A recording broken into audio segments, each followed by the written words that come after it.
Hello student, welcome to PCB club. यहाँ पर देखो आपको पेपर आपका दिख रहा है सेट 1 का 3161 कोड का।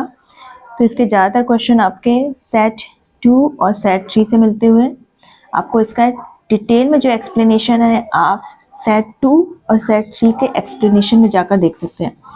तो चलिए फिर हम MCQs के आंसर हम लोग चेक कर लेते हैं।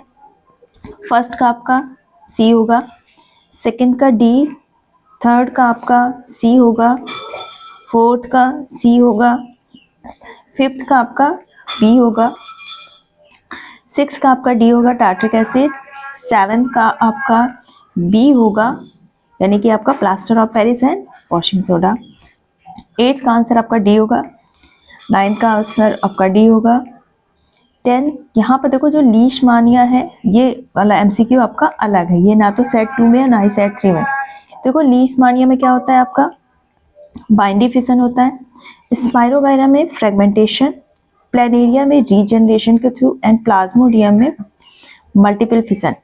तो आपका इसका ऑप्शन 10 का क्या हो जाएगा सी, ठीक, ये आपका मैच कर रहा है। 11 का ए हो जाएगा नेफ्रॉन, 12 का आपका बी हो जाएगा, 13 में आपका इसका आंसर सी होगा। यहाँ पर क्वेश्चन में आपकी पैरेलल रेज जा रही है प्रिंसिपल एक्सिस के, तो फोकस से होकर रिफ्लेक्ट होगी। 14 का आपका क्या हो जाएगा ए आइरिस। 15 में यहाँ पे देखो फ्रॉग में एनर्जी दिखाई गई है 50 किलोजूल। फ्रॉग क्या होगा थर्ड ट्रॉपिक लेवल। तो जो आपकी फूड चेन है इसमें जो एनर्जी का ट्रांसफर होता है वो कितना होता है 10% एक ट्रॉपिक लेवल से दूसरे में। तो अगर फ्रॉग में 50 है तो ग्रास होपर में कितनी होगी 500 किलोजूल, और ग्रास में कितनी हो जाएगी फिर 5000 जूल, क्योंकि हर ट्रॉपिक लेवल से जब आगे जाती है तो 10% ही जा पाती है। तो आपका डी ऑप्शन सी हो जाएगा। 16 में आपका क्या हो जाएगा सी ऑप्शन। उसके बाद आपका आता है एसर्सन रीजन। ये एसर्सन रीजन आपके सेम सेट 2 वाले हैं, आप उसमें जाके देख लीजिएगा, ठीक है। यहाँ पर आपका जो 21 क्वेश्चन है ये अलग है। देखो यहाँ पे आपको दो बीकर दिए, जो पहला बीकर है यहाँ पे जिसमें PSO4 है, ठीक। तो ये लाइट ग्रीन कलर का सॉल्यूशन है। अब लाइट ग्रीन जो सॉल्यूशन होता है हमारा वो किसका होता है, अब जो लाइट ग्रीन कलर का सॉल्यूशन है वो होता है आपका फेरस सल्फेट का, ठीक।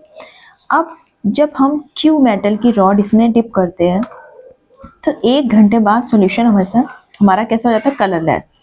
तो अब ये रॉड हमारी कैसी होगी आयरन से ज़्यादा रिएक्टिव होगी, तभी ये आयरन को डिस्प्लेस कर पाएगी। तो आपकी यहाँ पे दो मेटल पॉसिबल हैं, जिंक की भी रॉड हो सकती है ये या फिर मैग्नीशियम की। क्यों, क्योंकि आपका जिंक और मैग्नीशियम दोनों ही रिएक्टिविटी सीरीज में क्या है आयरन से ऊपर है, और दोनों का ही जो सल्फेट का सॉल्यूशन है वो कलरलेस है।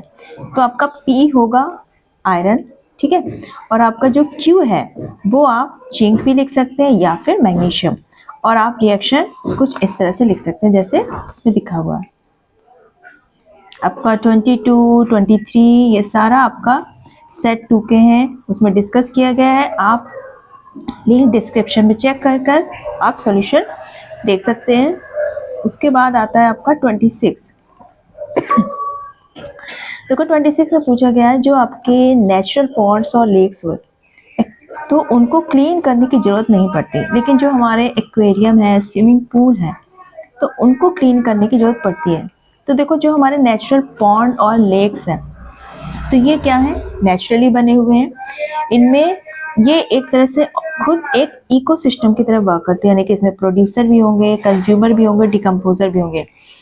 तो यहाँ पर अगर कोई डेड हो जाता है तो उसको डिकम्पोज करके इसको क्लीन कर देते हैं। लेकिन जो हमारे एक्वेरियम और स्विमिंग पूल है तो ये क्या होते हैं मैन मेड होते हैं।